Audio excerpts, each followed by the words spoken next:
Evangelho de Mateus, capítulo 9, do 32 ao 34. Diz assim: ao retirarem-se eles, foi-lhe trazido um mudo endemoniado, e expelido o demônio, falou o mudo, e as multidões se admiravam, dizendo: jamais se viu tal coisa em Israel. Mas os fariseus murmuravam: pelo maioral dos demônios é que ele expele os demônios. Até aqui.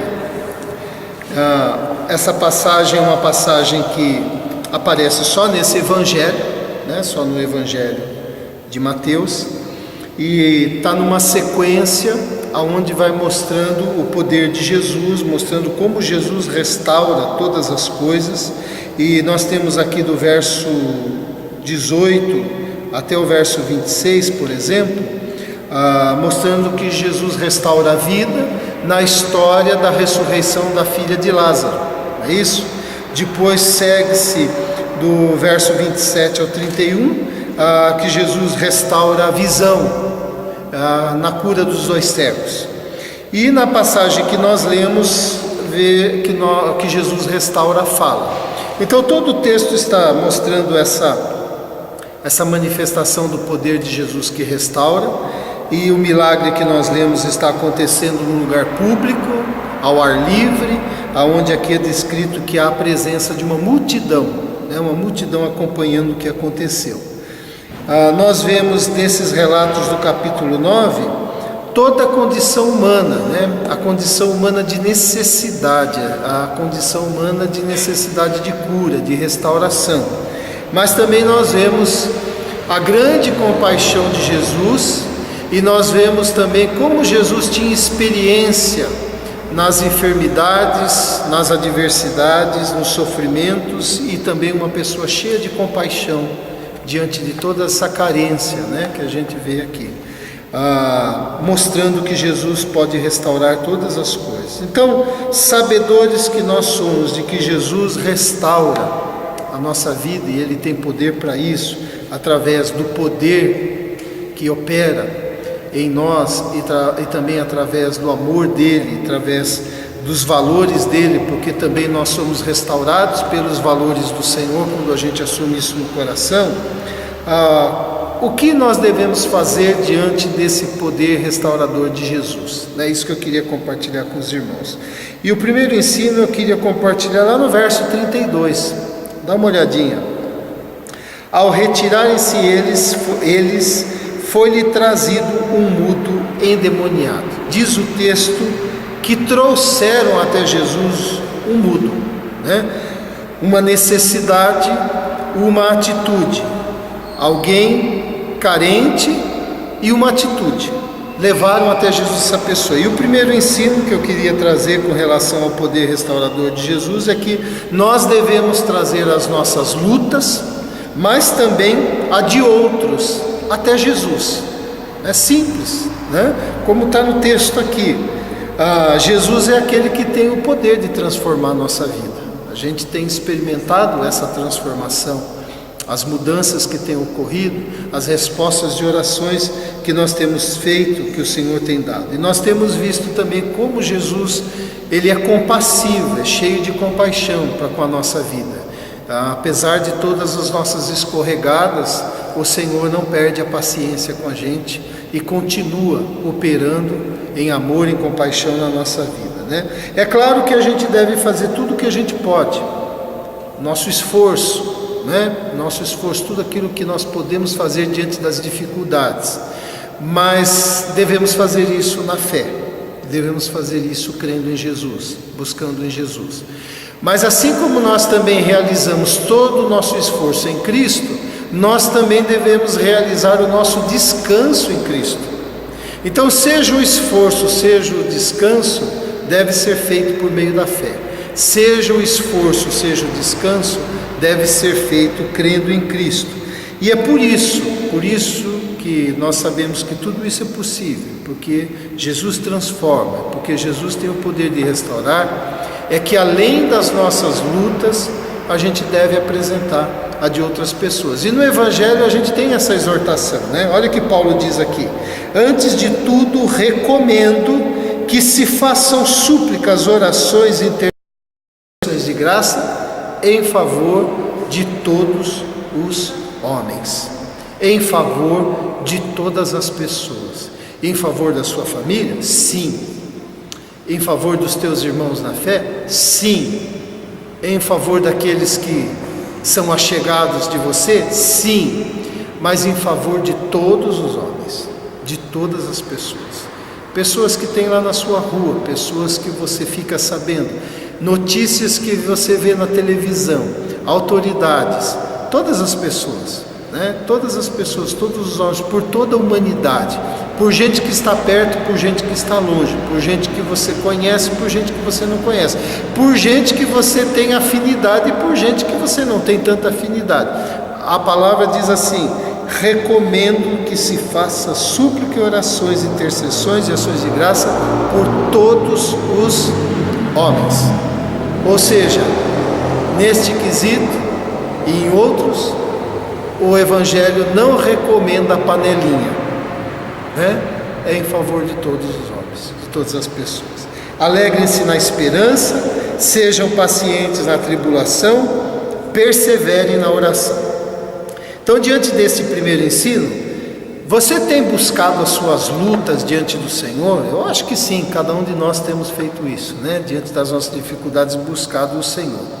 Mas pode ser que a gente esteja desanimado, pode ser que a gente esteja procurando resolver as coisas à nossa maneira, né?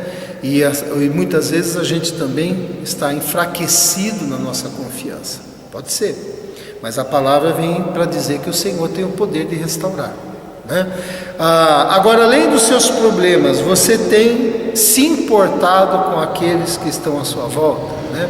Orado, buscado, investido tempo em oração, intercessão, buscado solução do céu para a vida de outras pessoas, né? Independente de quem ela seja, independentes do nosso afeto ou não, né? Essa é uma meditação para a gente. E assim como trouxeram o mudo aqui endemoniado, a gente deve trazer as nossas lutas e a luta de outras pessoas até Jesus. O outro ensino está no verso 33, que diz assim: que expelido o demônio, falou o mudo. É isso que diz o texto aí? Então veja só: expelido o demônio, falou o mudo. A causa da mudez desse homem não era de ordem física, mas de ordem espiritual. Não é isso? A hora que ele foi liberto espiritualmente da presença de um espírito maligno nele, ele voltou a falar. E isso ensina a gente que o adversário produz, né, sofrimentos na vida do ser humano. A gente sabe disso, a Bíblia mostra isso, né? Mas que Jesus é o caminho da libertação. E em questão de soluções espirituais, não adianta comprimido, né? Não adianta simpatia, não adianta ritual, não adianta manifestação religiosa. É só o encontro com Jesus, é só através da busca em Jesus, né? Quando é físico, a gente procura o médico orienta, a gente segue os passos, se esforça, faz a nossa parte, a gente vai vendo melhor e com o tempo a gente vê a nossa saúde restaurada. Mas em questões espirituais não adianta, espiritualmente as coisas são tratadas de maneira espiritual, né? Com o Senhor, como era o caso aqui. Mas a gente deve saber também, lembrar, que nem todas as situações de sofrimento são causadas pelo inimigo, né? Há situações causadas por nós mesmos e há situações causadas por outras pessoas. É claro que diante das dificuldades que a gente tem, seja causadas por nós ou por outras pessoas, o inimigo intensifica a dor, né? Ele trabalha de maneira que aquilo venha enfraquecer a nossa fé, trazendo desânimo para a gente. Mas olha só, com relação ao ensino de Jesus, que nem tudo é o inimigo, você tem, por exemplo, a cura do cego de nascença, onde fazem a pergunta para Jesus: Jesus, ele está nessa condição porque ele pecou? Porque os pais pecaram? Né? Ou por que razão? Jesus diz: nem uma coisa nem outra. é apenas para que se manifeste a glória de Deus na vida. Então, dizendo, isso não é uma causa, né? Ele não tem uma causa nele pelo qual ele está passando por isso. Você tem um outro exemplo de Jesus, lá em Lucas, quando vão contar Jesus, ou Jesus traz a recordação do povo, a situação daquela torre de Siloé que caiu sobre 18 pessoas. E Jesus diz assim, vocês acham que a torre caiu sobre essas pessoas porque elas eram mais pecadoras do que outras? Jesus diz, não foi por isso. Jesus estava ensinando, acidentes acontecem, tragédias fazem parte desta ordem, né, que a gente vive. Então a gente tem nesse exemplo do Evangelho, do próprio Jesus, que nem todas as situações são causadas pelo inimigo. Mas nós temos também ensinos de Jesus que mostram que o inimigo faz isso. Por exemplo, quando ele conta a parábola do joio e do trigo. E na explicação da parábola, quando ele conta que de madrugada um inimigo veio e semeou joio no meio do trigo. E daí na explicação ele diz que esse inimigo é o adversário, que é o diabo. Né? Então Jesus ensinando isso. Quando Jesus também liberta aquela mulher encurvada, 18 anos, ela, por meio de uma oração de Jesus que disse endireita, expulsou dela um espírito de enfermidade. Então nós vemos que no Evangelho há o ensino de que há situações causadas pelo inimigo, mas não todas as situações. Agora, nós vamos ter o discernimento disso só na presença de Jesus. E Jesus é aquele que veio trazer vida e vida em abundância. Mas com relação à ação do inimigo, é bom a gente lembrar o ensino de Paulo. Eu sempre lembro desse ensino, porque é uma coisa que a gente fica pensando que o inimigo age assim, aparece de repente e faz alguma coisa. Há um ensino do Evangelho através de Paulo, em que nós devemos tomar cuidado com o ressentimento, porque por meio do ressentimento o inimigo opera, né? Olha só, quando vocês ficarem irados, não pequem, apaziguem a sua ira antes que o sol se ponha, e não deem lugar ao diabo. Essa emenda, essa deixa de Paulo, não dê lugar ao diabo, falando da ira, falando do ressentimento, falando, olha, não vá guardar essa ira até o dia terminar, resolve isso antes de dormir, resolva logo, essa é a ideia. Mas quando a gente não faz isso, nós abrimos uma porta para o inimigo operar, contra a nossa vida e contra os nossos. Então é um exame no nosso coração. Há situações na vida que são plantadas pelo inimigo, mas Jesus é a solução, mas a gente deve estar vigilante, tanto interiormente, quanto fora de nós, interno e externo, Então a gente deve estar atento a isso. Outro ensino ainda no 33, diz o seguinte, que Jesus expeliu o demônio e ele falou, o mudo falou.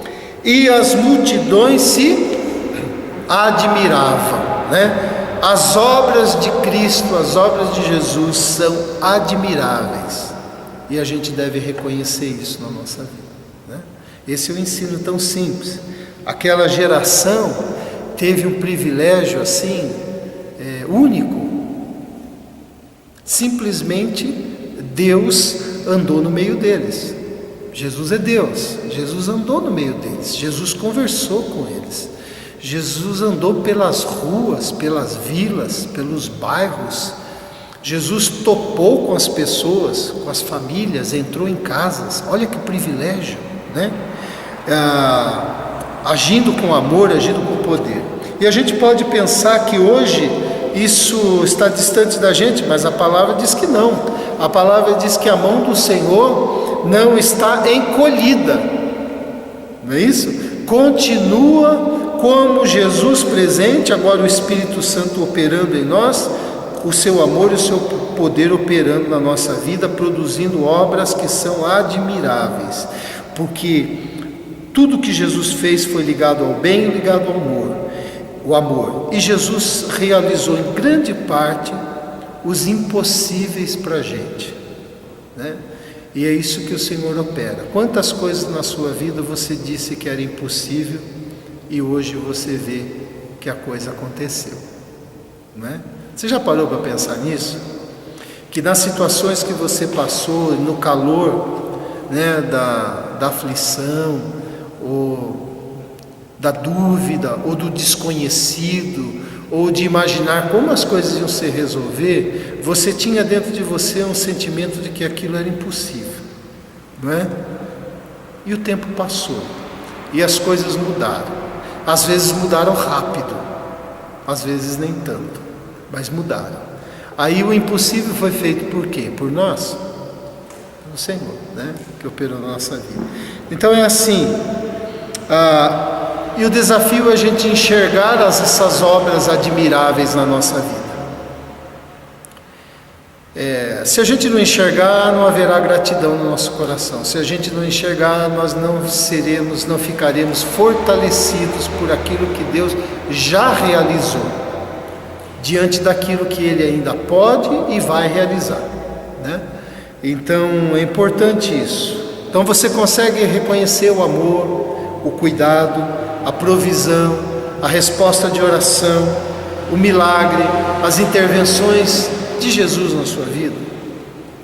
Parece uma pergunta óbvia, mas talvez faz tempo que você não faz esse exercício, né? De reconhecer, de enumerar, como a gente cantou, né? Conta as bênçãos, né? Dize quantas são. Para contar você precisa enumerar, para enumerar você precisa enxergar, você precisa acompanhar o movimento de Deus, né? Além disso, veja só, você consegue reconhecer a obra admirável na vida de outras pessoas e se alegrar e louvar, né? É outra coisa extremamente saudável.